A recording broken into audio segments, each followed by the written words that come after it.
Good afternoon and welcome to the Narrow Path radio broadcast. My name is Steve Gregg and we're live for an hour each weekday afternoon. We have an open phone line that you can call with questions you may have about the Bible or the Christian faith or your own Christian life, or you can call if you have a disagreement with the host.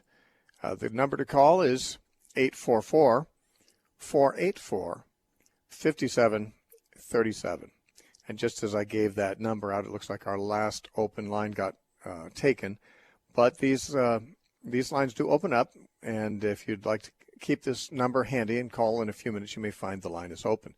The number is 844-484-5737. All right, and our first caller today is Earl from Roseville, California. Earl, welcome to the Narrow Path. Thanks for calling.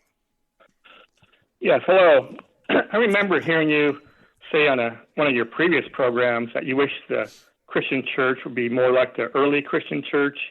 I assume those are the ones that the Apostle Paul established. So my question would be, why can't the modern Christian church be more like the early church? Is it because the Christians would have to live in community with each other? And also, just another little follow-up question. Why don't modern Christian churches exercise church discipline with its members? Is it because you think our modern American culture, it's because of our modern American culture, because we as Americans just like to have our independence and not have anyone tell us what to do, even as Christians? And I'll just listen to your answer off the air. Thank you. Okay, thanks for your call.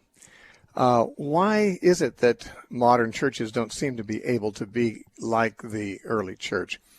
Well, I think you have hinted at some of it. You mentioned, would we have to live in community?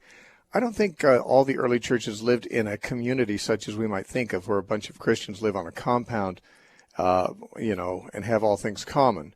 But we do see that there was a communal or community spirit among them that isn't necessarily present in most churches today, so that we do read that they carried on their hearts the concerns of each other, to the point that if they knew of a fellow brother or sister who was in need, then those who had more than they needed would share it. They would sell what they had and give to the poor in the church, so that there were no people lacking.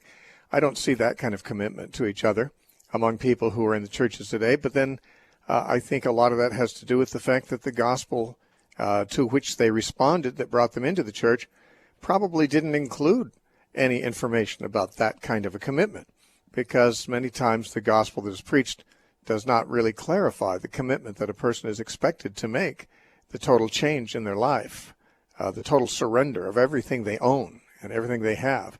That was preached by Jesus. It was preached by the apostles. And therefore, when people would respond and want to become Christians, they came with those terms in mind. They knew what they were signing up for.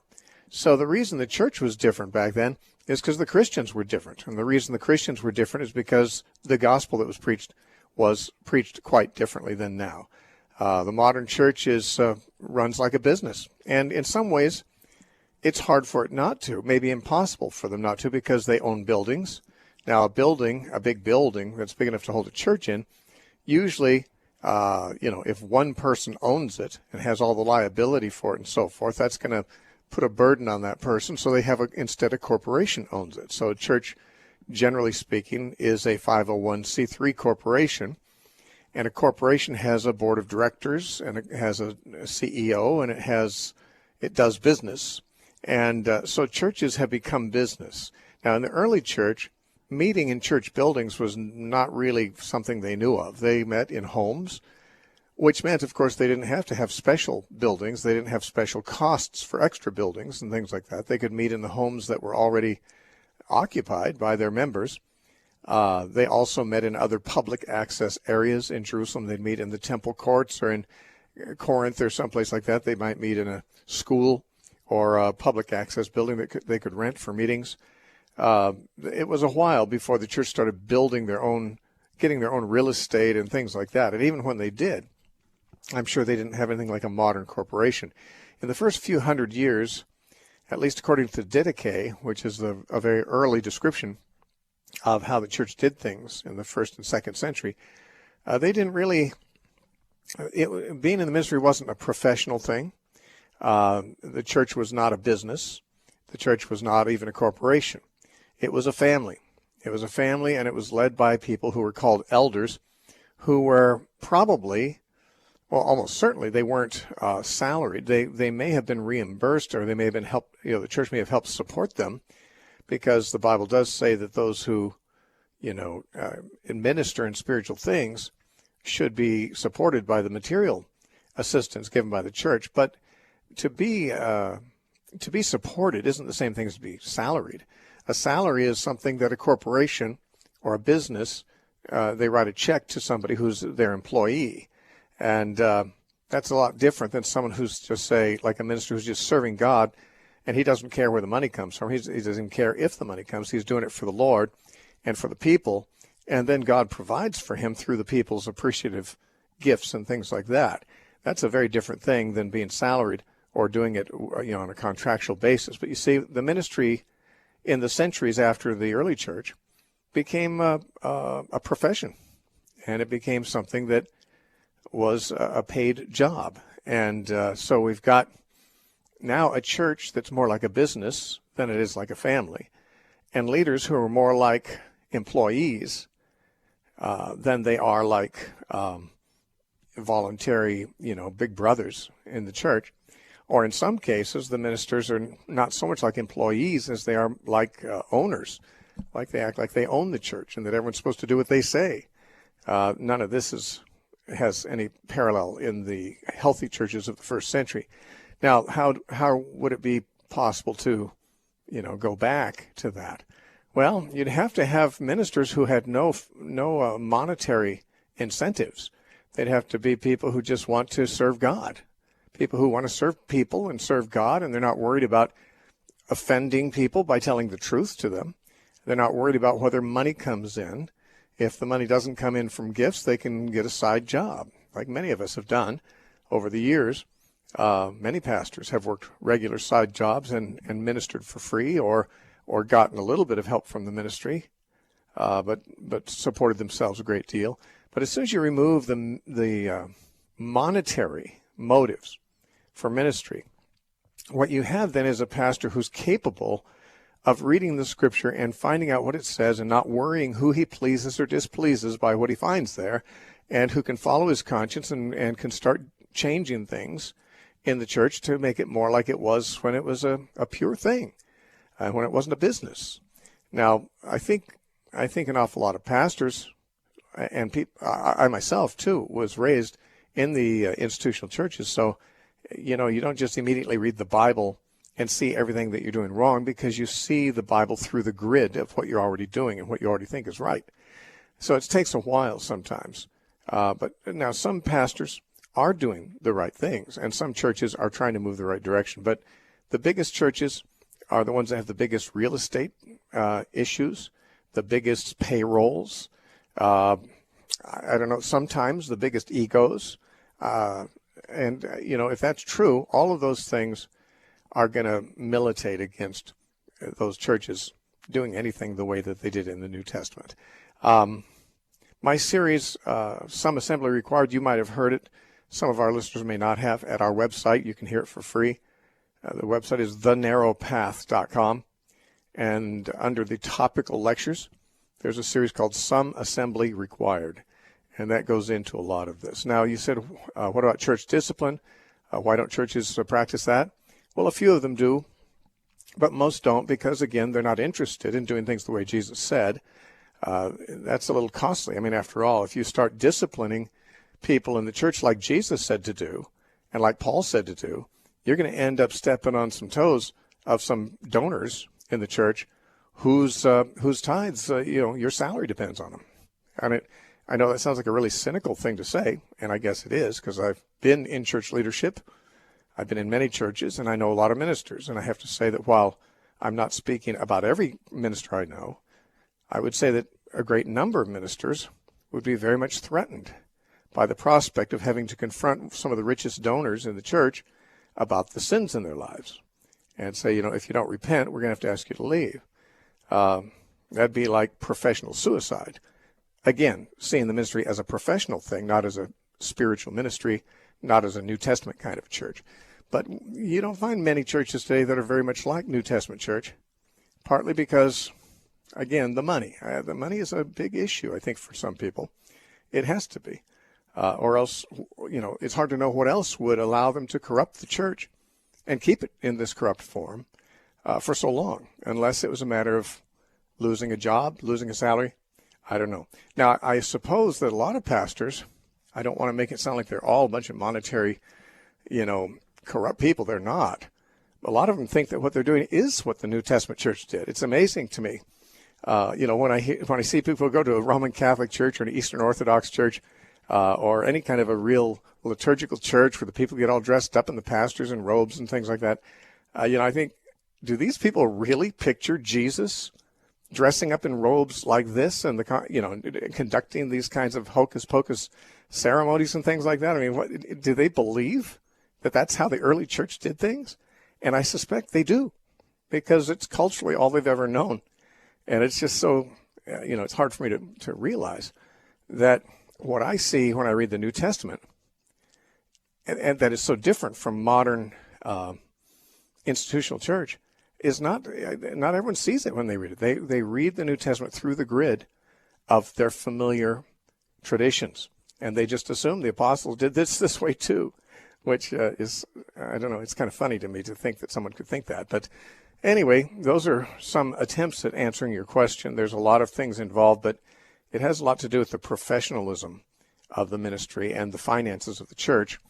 That to do things in the New Testament way, you'd have to not care about the finances.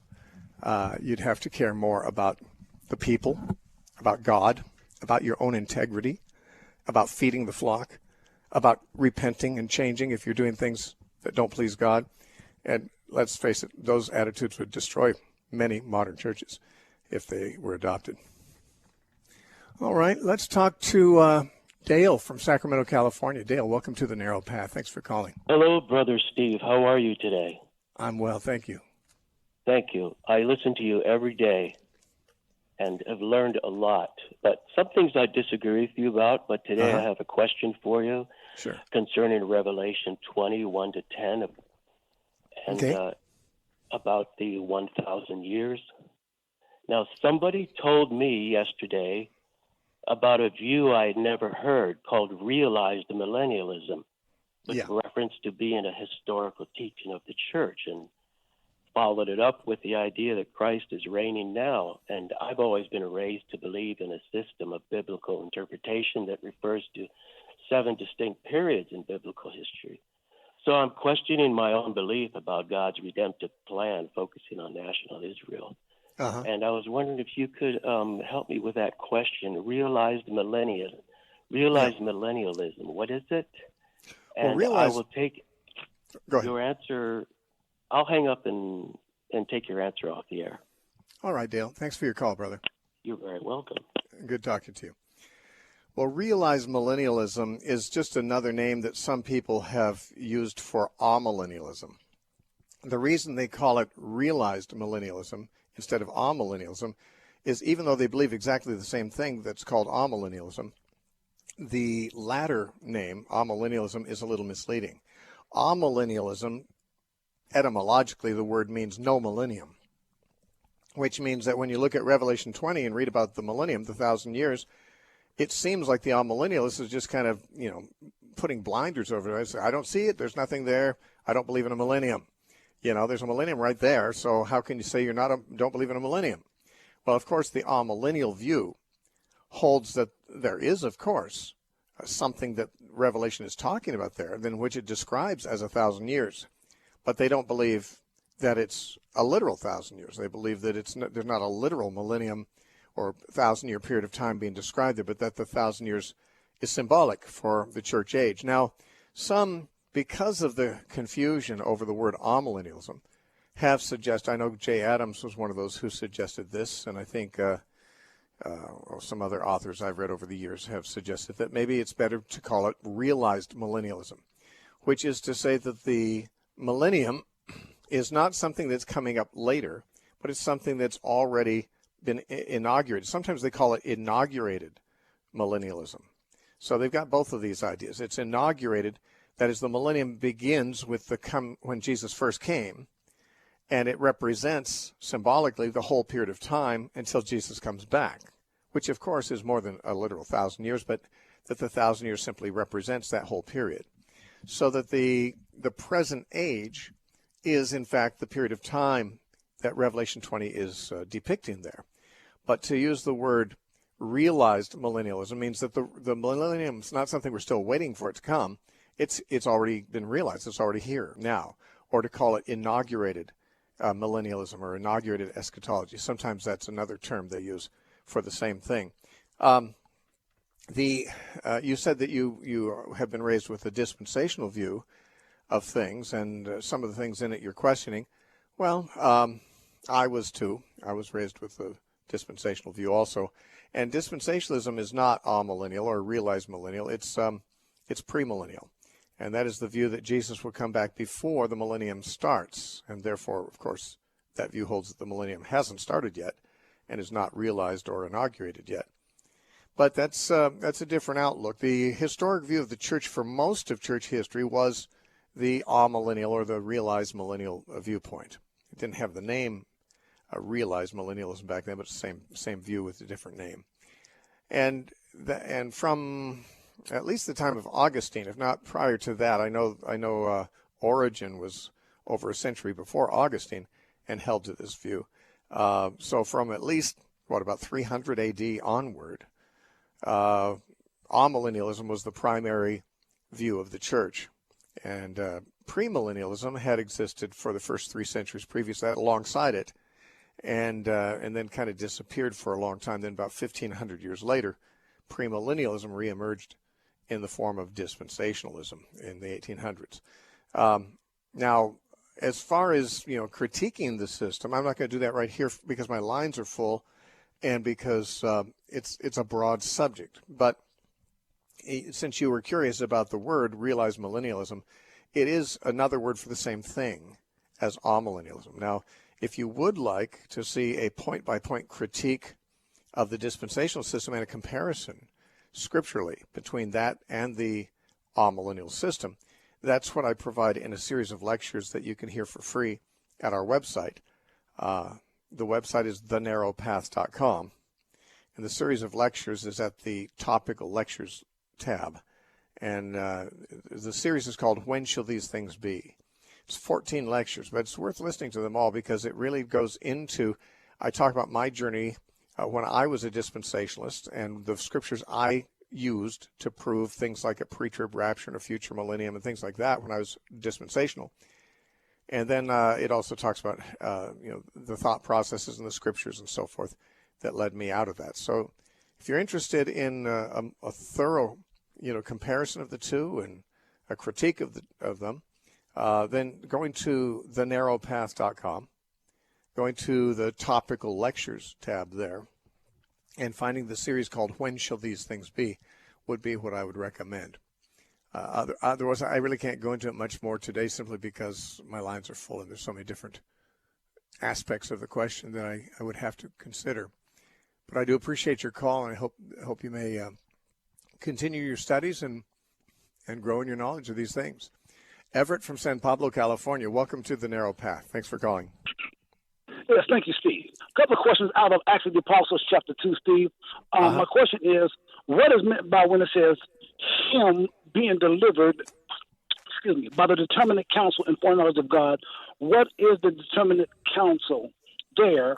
And then question number 2 is, when it says a little of, and somewhere in, I don't know what verse it is, but it says, for David speaketh concerning him, I foresaw the Lord always before my face, for he is on my right hand that I should not be moved.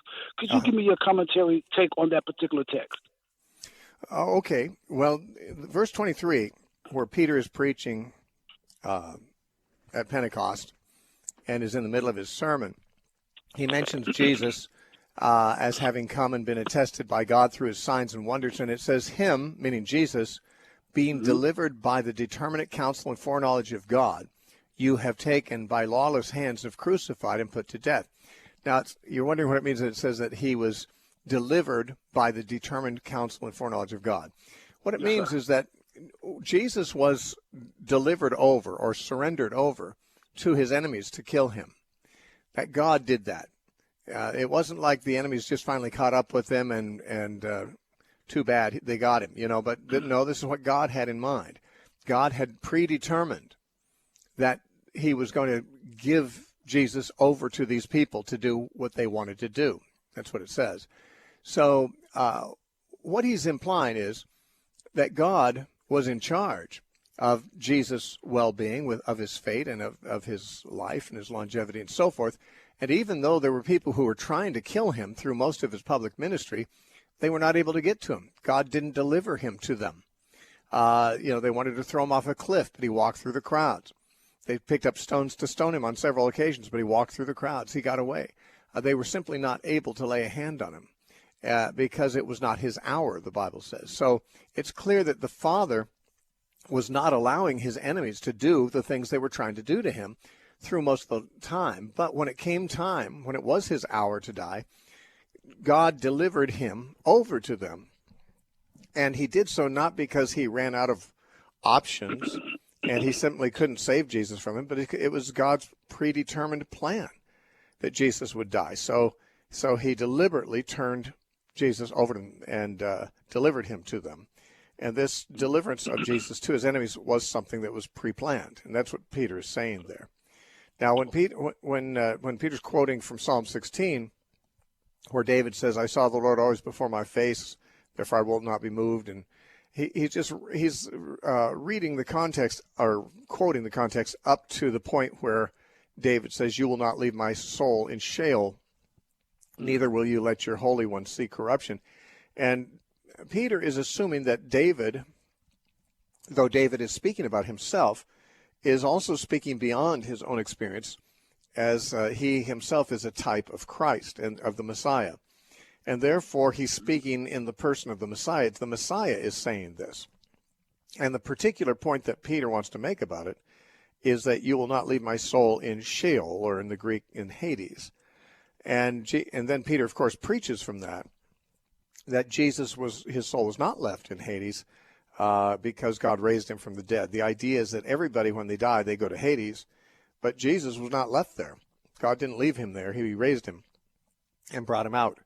And so that's the purpose of that citation from Psalm 16 by Peter on that occasion. Now, as far as the earlier verses in Psalm 16 that Peter quotes there in verses 25 through 26, I think I don't know that there's anything in that Peter is intending to apply to his sermon. He's just giving a contextual quote of the verses that he does want to apply, which is verse 20, what he quotes there in verse 27 and 28, especially verse 27, "You did not leave my soul in Hades." So that's how Psalm 16 is being used in that passage. Okay, got it. Thank you so much for your time and your explanation. Peace and blessing upon you, Steve. Thank you so much. God bless. Thank you, Everett. God bless you. God bless you. All right. All right, Adam from Massachusetts, welcome to the Narrow Path. Thanks for calling. Hey, Steve. If you need to hold me over, that's okay, but I'll try to get my question through now. I'll try to, yeah. Okay, so my question is regarding the law. So we know in the New Testament that Jesus, for example, gave at least 2 commandments, and there's probably more throughout there. But so my question is basically, how do we know which of the ceremonies and laws from the Old Testament were abolished in the institution of the New Covenant? Well, all of them were, because Jesus said in Matthew 5:17 and 18, especially he said in verse 18, "Not one yod and not one tittle of the law will pass until all of it is fulfilled." So the question is there any part of that law, that ceremonial law, that has passed? Well, there has been a great deal of it that has passed. Well, Jesus said none of it will pass, not even a little bit of it will pass until it's all fulfilled. So what he's saying, it's not going to go out in bits and pieces. It's going to go out all at once.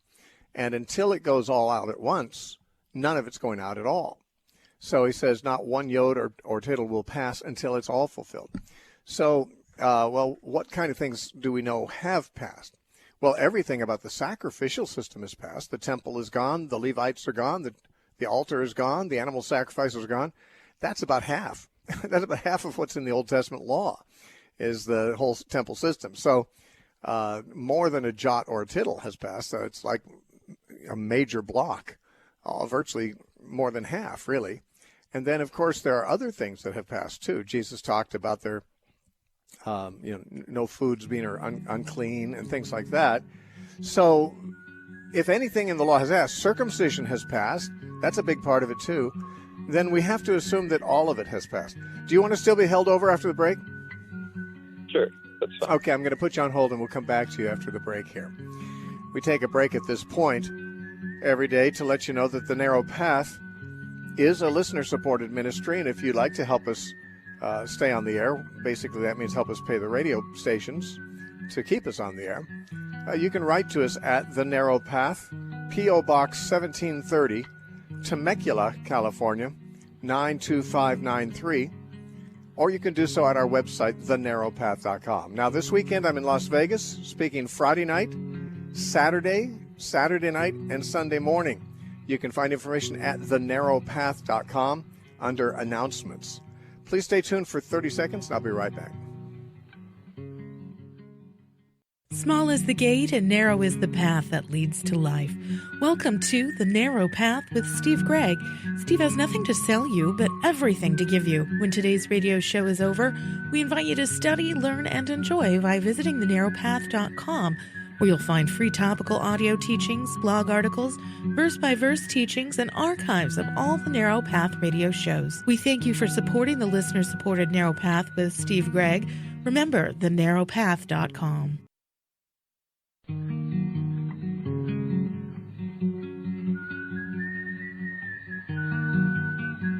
Welcome back to the Narrow Path radio broadcast.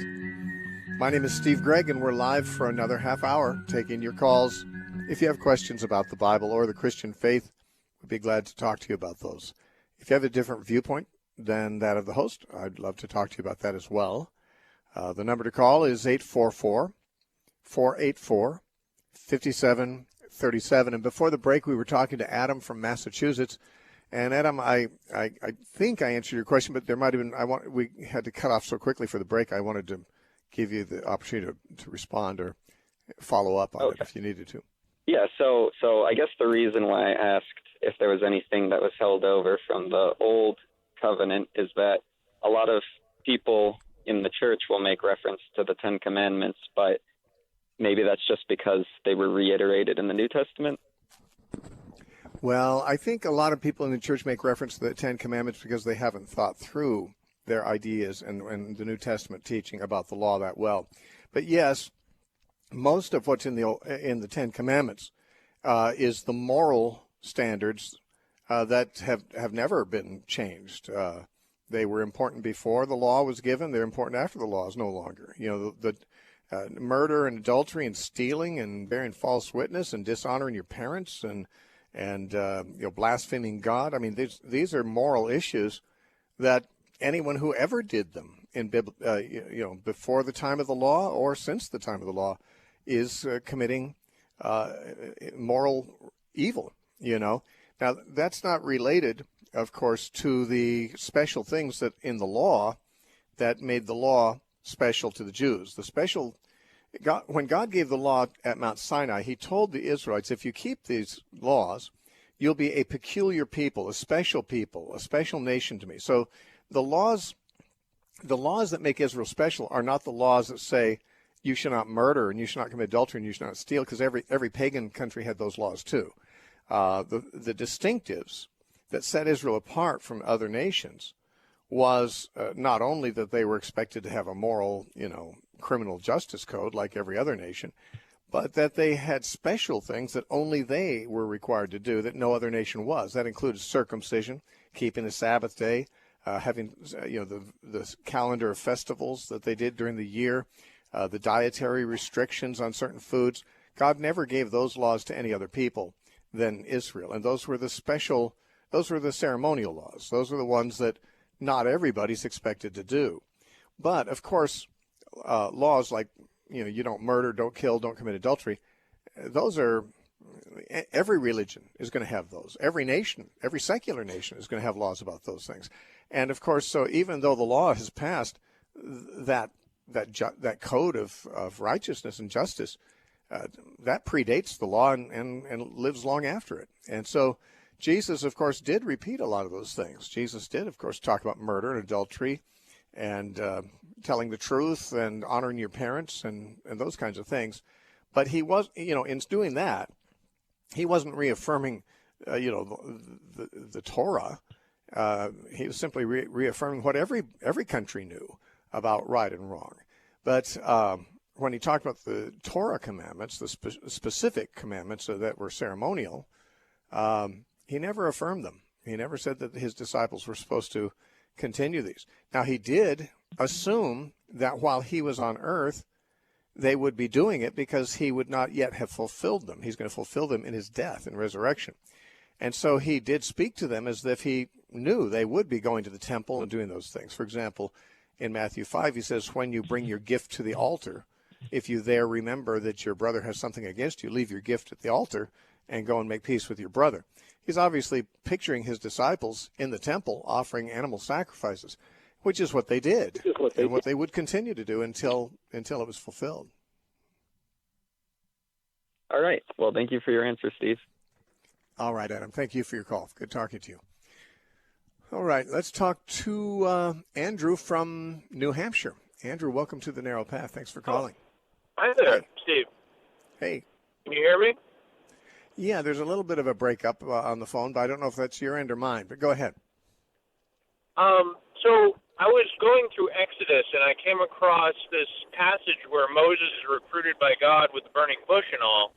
And then right after that, there's this passage about him staying at an inn, and the angel of God coming to kill him, and then his wife circumcises his kid, and she touches his sandal with it. It says, like, this is a blood oath or something, and then God decides not to kill Moses. What's up with that? He just got recruited. Like, why was God trying to kill Moses right then? Yeah. Well, it's very perplexing, and people ask about that a lot. It's in Exodus 4. I believe what it is that Moses had been remiss in a duty, and that was the duty of circumcising his son. I don't know how old his son was. You can't tell from the story whether the child was a baby or a young boy or a young man, but the child should have been circumcised when he was 8 days old, and that had been neglected by Moses. Now, God doesn't always crack down on you the first time you do something wrong. Sometimes you live a whole lifetime in disobedience before you really get convicted about it. And, sometimes there are areas that people are missing. For example, the whole generation that came out of Egypt neglected to circumcise their children. It wasn't until they came into the promised land with Joshua that they circumcised that whole generation. So there was a lot of neglect going on there. And Moses had neglected that too. And yet here, God had now called Moses to be a prophet, to be confronting a pagan king with the order that you need to obey Yahweh. Well, here's an area of disobedience in Moses' own life where he wasn't obeying Yahweh. And maybe that could be overlooked for a while, but it can't be overlooked if you're going to go stand up for God and tell somebody else to obey Yahweh. You can't be a hypocrite. You've got to make sure your obedience is in place before you go preaching to others. You can't be saying, let me get the speck out of your eye, Pharaoh, when you've got a glaring log in your own eye. So this was a matter where now that God had commissioned him and he was on his way to go face Pharaoh, God was going to have to deal with this area where Moses had been just kind of ignoring what he was required to do. And so there was this scene where it says God sought to slay him. It's not clear exactly what that looked like. You mentioned an angel, perhaps, and maybe that's what it was. It may be that an angel came and wrestled with him like with Jacob that time. Or it may be that some commentators think maybe he just got really sick and was almost going to die, and they recognized, God is angry because we haven't circumcised our child. But Moses was too sick or too preoccupied or something with this struggle to do anything about it, so his wife stepped up and did it. And she circumcised the son, and then God left him alone. So God was just holding out, really, for this obedience to take place in Moses' life. And the reason it was now instead of some other time is because Moses had been spending 40 years doing nothing very important on the, watching sheep in the desert, but now he's going to be doing something very important. That's going to be a preacher. And if God's calling you to be a preacher, you better make sure that any compromises in your life that you've been kind of ignoring, those get squared away before you go telling other people what to do. And that's pretty much what was going on here. Okay, interesting. Thank you. Yeah, thanks for your call. Good talking to you. Bye. Bye now. All right, let's talk to Don from Sacramento next. Don, welcome to the Narrow Path. By the way, I'm coming up to Sacramento in about 3 weeks, I believe. Hello. Hi. Oh, hi. I was wondering if you could talk about how it is that our Lord Jesus Christ said it's not what comes out of the mouth that defiles a person.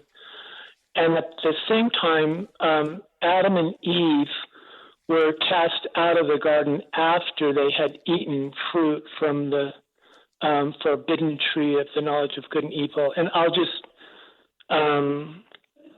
listen off the air. All right. Thanks for your call. Well, you actually misquoted, but I understand what you meant. Jesus actually said it's not what goes into a man's mouth that defiles him. It's what comes out of his mouth. Now, this was on the occasion where the disciples had been eating food in a way that the Pharisees didn't approve of. It wasn't bad food. It's just that they weren't washing their hands in a ritualistic way that the Pharisees felt someone should. And so they're saying, how come your disciples will eat food with their hands unwashed? And they're suggesting that if you don't, toe the line on this, then you're guilty of something, that you're sinning. And Jesus is saying it's not what you put in your mouth that determines whether you're sinning or not. It's what comes out of your mouth. He explains because what comes out of your mouth is what comes out of your heart. And sin, of course, is a matter of the heart. It's not a matter of, how many calories or what kind of calories you put into your mouth to feed yourself. That's not what sin is. Now, you ask, well, how can that be harmonized with Adam and Eve being cast out of the garden for eating the wrong kind of fruit? Well, obviously, since God told them not to eat that fruit, it was a sin for them to put that in their mouth. So, I mean, in fact, that was just about the only sin available to them to do. God hadn't forbidden anything else than that. Just don't eat that fruit. So if God says don't do something and you do it, well, that's a sin. In that particular case, the test he was giving of their obedience was a matter of eating or not eating something. And that's, God did the same kind of thing with Israel in that he gave them some dietary laws. Say, don't eat this and don't eat that, but eat these other things. And whenever God gave those, this was, the test. Are you going to be loyal to me or are you not going to be loyal to me? But Jesus is saying, God could use anything for a test. He could use a test, say, don't eat that. But it's like if you tell your kid, this birthday cake is for your sister's birthday later today. Don't touch it and don't eat it. And he goes in and he steals a piece of cake and eats it. Well, that's a sin because stealing is a sin. Eating cake is not a sin. Eating cake isn't what defiles a person or eating anything else. It's not, the food you eat. No food is sinful to eat in itself. But there are foods that you should not eat because it's not okay for you to eat. If it's not yours, for example, you're stealing. That would be the case with Adam and Eve. They were stealing fruit that God told them was not theirs to have. Or if God said, listen, I don't want you to eat this kind of food for this period of time, as under the law, there was some foods that he said that he didn't want them to eat. Well, then, during that period of time, you shouldn't do what God said not to do, because disobeying God is where sin comes in. And Jesus is saying food itself doesn't have any moral stigma attached to it. But of course, any kind of action will have a moral stigma attached to it if it's something that you're commanded not to do and you do it. So Jesus is simply saying, you Pharisees are making it sound like a person becomes guilty by eating without washing their hands. Now, by the way, there was no command in Scripture anywhere about the washing of the hands before eating like this. So this was not a command of God at all. The Pharisees, however, had decided that certain eating is unclean if just in itself. And Jesus said it's not. What goes in your mouth isn't going to have an immoral impact on you.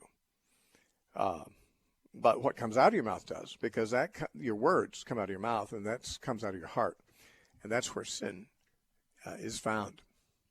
All right, Cecilia from Sequim, Washington, welcome to the Narrow Path. Thanks for calling. Yeah, hi. How are you doing? I'm fine, thanks. How are you? Good. There's something that happened to me back in December in a church that my family was attending. And something happened, and the pastor contacted me via email and told me that I have 1 week to respond, or I was not welcome in his church any longer. Really? And I want to. I'm sorry. Really? Hello? Tell me about it. Yes. Yes, go ahead. And so I want to tell you what happened shortly, briefly, so you can understand. My daughter was going to the youth group, and she was bullied and harassed by a kid, and the kid was gossiping about my daughter. And I talked to the youth pastor, and he didn't listen. So the next week, my daughter called me and said, Jacob, the boy that was harassing her, is here. Mom, come and pick me up. So I went to pick her up, and the boy called his mom and told his mom that I was harassing him. The mom called the police. The police came to the church, and the youth pastor backed the harassing boy and the mom. They called the cops on me. So I went to my women's group that I was attending at that church, and I called the leader for prayer, and she said she has her own issues. So I asked for prayer in my small group, and then someone went and gossiped about me with the pastor. And so the pastor listened to the gossiping, and then is when he sent me that email. I responded to him, and I said, I would like to go on one-on-one and talk to you. And he said he won't do that. I need to meet with the elders and the youth group leader. And I said, please reconsider that again. And he said, no. 1 week, you didn't come. I'm going to tell all my leaders that you're not welcome at this church. And that's briefly what happened. My daughter was kicked out. Well, let me ask a few questions about that, okay? Because you mentioned things like, well, they gossiped about you, and they said that you were harassing them, and they called the police. You didn't tell me really how that scene went. Now, when you went to pick up your daughter, and the boy's mother said you were harassing him, were you speaking to him? Were you confronting him? No. The other leader was waiting for me, and the two boys that were talking about my daughter were there, and I said, can I talk to only one? And the one that was harassing, I said, can you just go away? That's all I did. That boy called his mom because I got the police report. That boy called his mom and said, Mom, she's harassing me. And the mom came so furious and called the police. And I felt bad because I was at church. But the youth leader, the main leader, had all the kids in another room, almost like if he set up all of this to have a reason to kick my daughter out of the youth group and me, because I always was telling him, you're giving them too much sugar. How is possible that my daughter can eat 15 mini muffins in 1 hour, and can you please don't feed sugar to my daughter? Or how come these girls walking on the tables, kicking trash cans? How old is your daughter? How old is your daughter, madam? My daughter is 13. 13. Now, it's not just a matter that they are feeding her 15 muffins. It's that she is taking them off of a plate and putting them in her mouth. Is that correct? Yeah, that's correct. But so nobody is making her eat those. I'm assuming. Is that correct?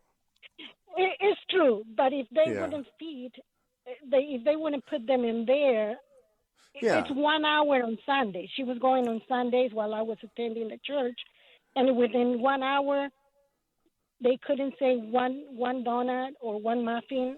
Sure. Or you could tell her that. You could tell her, only one.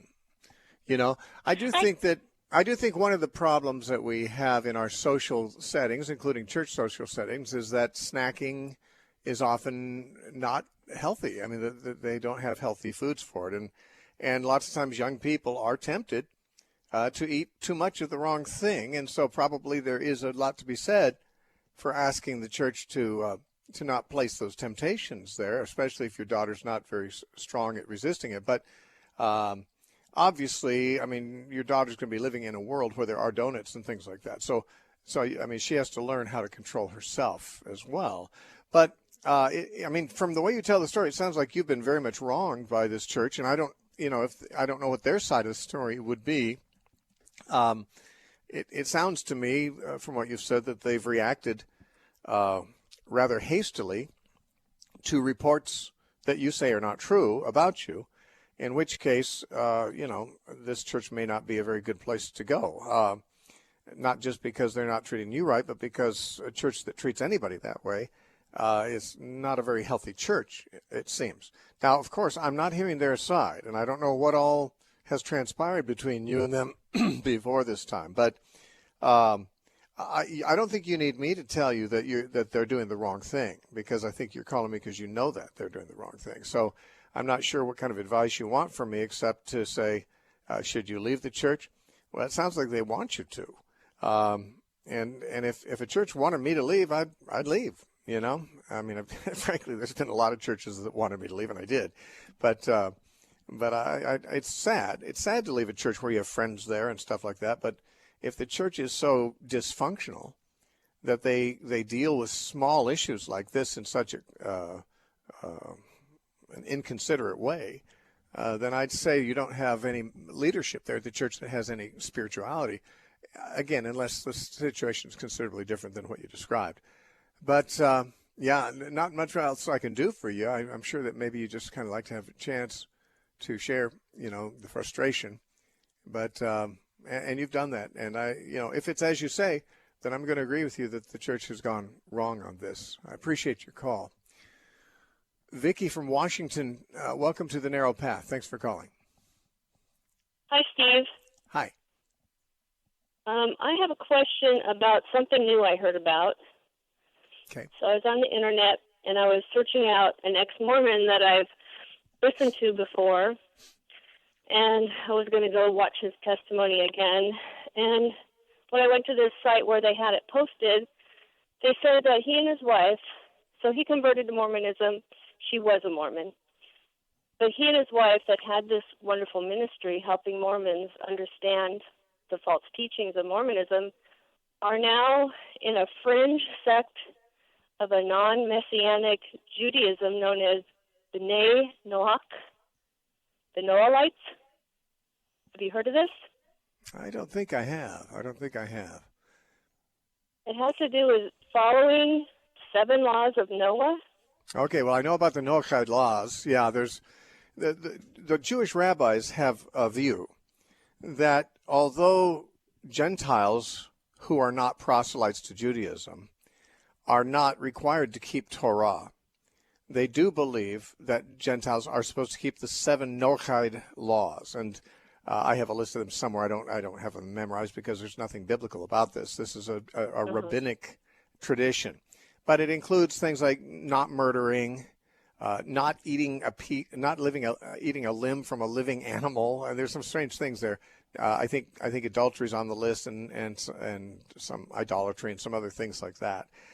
There's I forget the total list. Most of it's pretty basic stuff, but it comes from the rabbis who they're dealing with the fact that there are some Gentiles who don't want to really become Jews, don't want to get circumcised and stuff like that, but they want to live a life that's pleasing to God, and they believe, that is, these rabbis believe that God has put more restrictions on the Jews than on the Gentiles, because they believe the Jews have a higher calling than Gentiles have.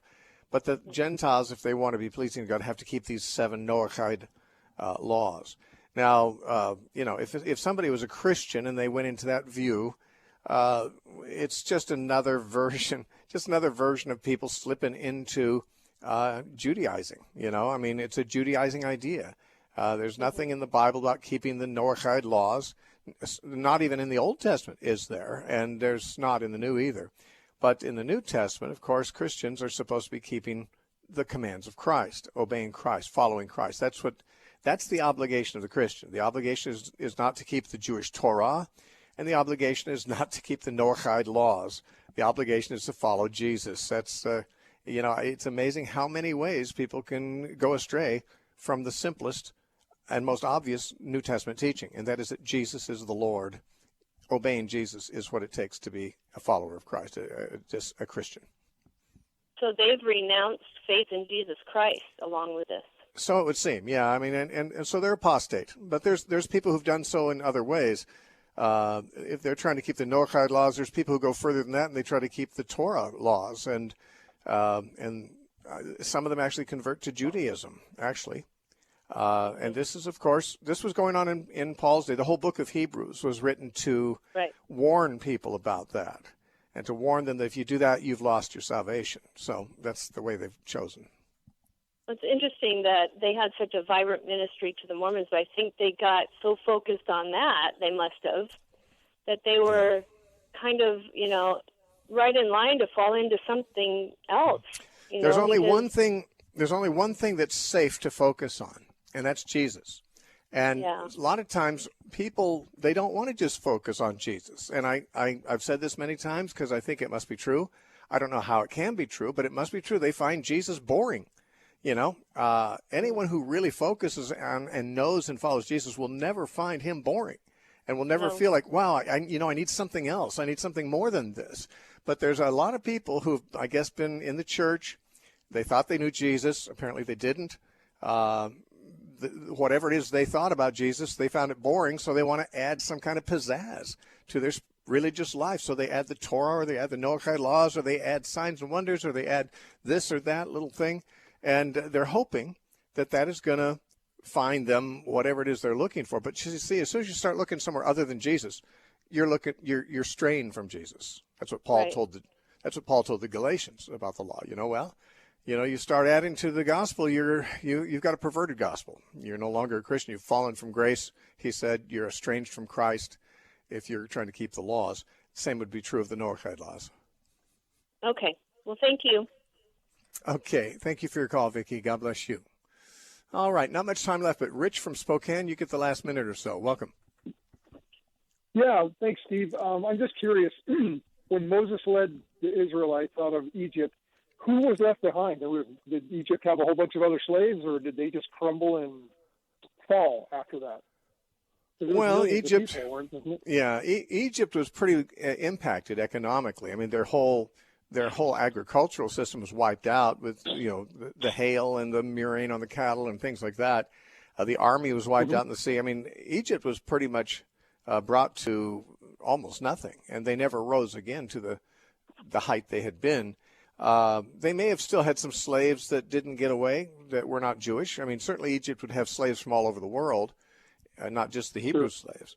And we're told in Exodus 20 that when the Hebrew slaves left, they didn't go alone. It says a mixed multitude went with them. So probably there were slaves of other nationalities who kind of just inserted themselves in the group and said, hey, the door's open, I'm going to slide on out with these people. So, but we don't have any way of knowing if every slave that Egypt had, left, though the Israelites did, and some others besides. I'm sorry I'm out of time, but I hope that answers the question for you. You've been listening to the Narrow Path radio broadcast. My name is Steve Gregg. We are listener supported. You can write to us at The Narrow Path, P.O. Box 1730, Temecula, California, 92593. You can also donate if you want to from the website. Everything at the website is free. Certainly check it out. I've mentioned some of the resources here on the air. Everything there is free. That's thenarrowpath.com. I am speaking in Las Vegas this weekend, Friday, Saturday, and Sunday. If you're interested in that, you can find at our website information about where that is. That's at thenarrowpath.com under announcements. Thanks for joining us.